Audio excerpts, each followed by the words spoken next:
કથાનો હેતુ એવો હોવો જોઈએ કે જે સમાજના કોઈ સારા કાર્ય માટે, કોઈ ગાયોની સેવા થાય, કોઈ મહિલાઓ જે એકલી છે, જેનો કોઈ આધાર નથી, જે વિધવા બહેનો છે, એમના માટે કથા થાય.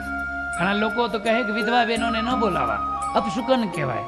એ ભાઈ સૌથી પવિત્ર, એના આગળ તો હે ને સૌથી પવિત્ર શબ્દ લાગે છે ગંગા સ્વરૂપ.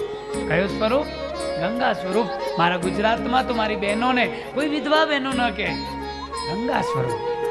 અને ગંગા સ્વરૂપ જ્યારે આમ દીપ પ્રાગટ્ય કરે ને, મારી કથામાં તો ઘણી વાર ગંગા સ્વરૂપને બોલાવો, એ મારી ગંગા સ્વરૂપ બહેનો આવો, આમાં દીપ જ્યોતિ કરો છે. એક નવી શરૂઆત, એક નવી શરૂઆત.